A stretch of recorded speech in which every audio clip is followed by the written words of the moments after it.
तीफी but के बहनोई के जो मर्डर में मेन मुलजम था आरिफ भट्टी, उसने अपने आप को कानून के हवाले कर दिया। आरिफ भट्टी रजिस्टर 4 का इश्तिहारी था। पुलिस ने इसके लिए उकाड़ा में, कसूर में और मुख्तलिफ जगहों पे रेडें भी की थी, लेकिन ये दस्तयाब नहीं था। अब इसने खुद ब खुद आके अपने आप को सरेंडर कर लिया। इसके बारे में मैं कोई भी राय नहीं देना चाहता कि अदालत आरिफ भट्टी को बरी करेगी, अदालत आरिफ भट्टी को सजा देगी, अदालत आरिफ भट्टी को जेल भेजेगी। सैफुल्लाह हंजरा साहब एडिशनल सेशन जज साहब, उनकी अदालत से इसने इंटरम बेल कराई है। इंटरम बेल का मतलब होता है कच्ची जमानत।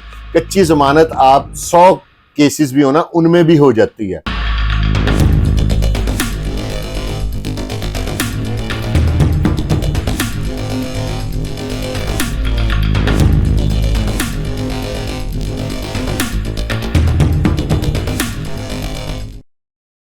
औज़ुबिल्लाहि मिनश्शैतानिर्रजीम, बिस्मिल्लाहिर्रहमानिर्रहीम। वीवर्स, आज मैं आपके लिए बहुत बड़ी खबर लेके आया हूँ।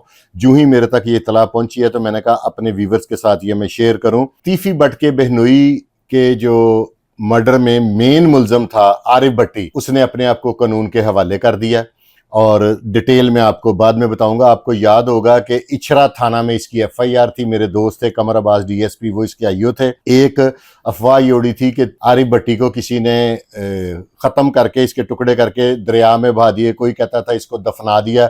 आज वो सारी अफवाहें दम तोड़ गई हैं। आरिफ भट्टी ने अपने आप को सरेंडर कर दिया और ये आरिफ भट्टी वो है जो मेन मुलजम था जवेद भट्ट के केस में, जिन्होंने जवेद भट्ट के मर्डर में वो जो मुलजमान थे, जो एक रिक्शे वाला था और एक दूसरा था, इन सब को डील करवाई थी बकौल पुलिस के। और अब देखें इसका क्या बनता है, क्योंकि इसमें आपको याद रहे कि इसमें जो तूल जो बलाज था उसके भाई भी दोनों इसमें क्लियर हो चुके हैं, फतेह और दूसरे जो इसके भाई हैं।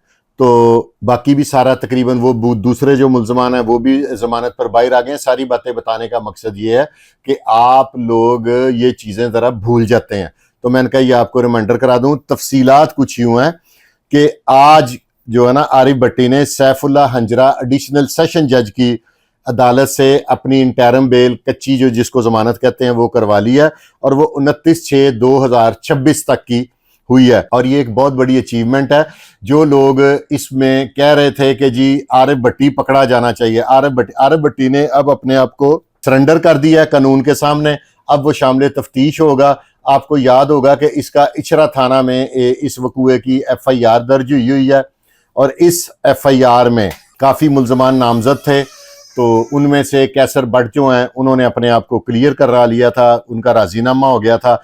बाकी तमाम मुलजमान को अदालत ने उनकी जमानतें कन्फर्म है। इस वक्त कोई भी इस केस में इश्तिहारी नहीं था सवाए आरिफ भट्टी के। आरिफ भट्टी रजिस्टर 4 का इश्तिहारी था और जब से ये वकूआ हुआ है जवेद भट्ट का, अल्लाह ताला उन्हें जन्नतुल फिरदौस में जगह अता फरमाए, उनका मर्डर हुआ था, उसके बाद से अब तक ये शख्स नहीं मिल रहा था। पुलिस ने इसके लिए उकाड़ा में, कसूर में और मुख्तलिफ जगहों पे रेडें भी की थी, लेकिन ये दस्तयाब नहीं था। अब इसने खुद ब खुद आके अपने आप को सरेंडर कर लिया और अपने आप को पुलिस के हवाले करने वाला कर दिया, ताकि ये शामिल तफ्तीश होकर ये अपना बयान देगा और बताएगा कि मैं गुनाहगार हूँ या बेगुनाह हूँ। और इसी किस्म की जो पहले जब बलाज, अल्लाह ताला उसे भी जन्नतुल फिरदौस में जगह अता फरमाए, उसके जो मुलजमान थे उसमें एहसन शाह था। वो आप लोगों को याद होगा कि पुलिस इनकाउंटर में मारा गया और इस केस में तकरीबन सारे मामलात हल हो चुके हैं। और अब एक ही मुलजम था आरिफ भट्टी, जो कि एब्सकॉन्डर था, इश्तिहारी था और रजिस्टर 4 का इश्तिहारी था, जो पुलिस को बड़ी ही शिद्दत से मतलूब था। आप लोगों के लिए ये न्यूज़ है और एक बड़ी न्यूज़ है कि आरिफ भट्टी ने अदालत के सामने अपने आप को सरेंडर कर दिया। और ये जवेद भट्ट जो तीफी बट के बहनोई थे, तीफी बट मरहूम, अल्लाह उन्हें भी जन्नतुल फिरदौस में जगह अता फरमाए, क्योंकि जो शख्स इस दुनिया फ़ानी से चला जाता है ना, मैं उसका दुआगो हूँ कि वो, क्योंकि अब अच्छी जगह पे चला गया। दुनिया में इंसान के ऐब और गुनाह और पता नहीं क्या क्या, और आगे अल्लाह ताला का उसका मामला है। किसी भी शख्स के खिलाफ जो इस दुनिया फ़ानी से चला जाए, कभी भी किसी किस्म की कोई बात नहीं करनी चाहिए। अब एक ही मुलजम इश्तिहारी रह गया था जवेद भट्ट साहब के केस में, और वो भी, उसने भी आज सरेंडर कर दिया और 29 तारीख तक उसकी डेट है, 29/6/2026, यानी कि इसी महीने की 29 तारीख को। अब ये इतला देनी आपके लिए ज़रूरी थी। अब देखते हैं कि ये मरकज़ी मुलजिम था इस केस का ना, कि जिसने सारी ये मुल्जमान के बकौल और पुलिस के बकौल कि जिसने ये सारी डील करवाई थी। मैंने सोचा कि आप लोगों तक ये इतला पहुंचानी भी बहुत ज़रूरी है कि आपको पता चल जाए। और मेरी एक और भी ख्वाहिश थी कि किसी भी तरीके से इन दो घरों की अब मुझे ये ख्वाहिश है मेरी कि सुलह हो जाए। तो अब ये अल्लाह ताला के मामलात हैं, ये कोर्ट जाने, क्योंकि इसके बारे में मैं कोई भी राय नहीं देना चाहता कि अदालत आरिफ भट्टी को बरी करेगी, अदालत आरिफ भट्टी को सजा देगी, अदालत आरिफ भट्टी को जेल भेजेगी।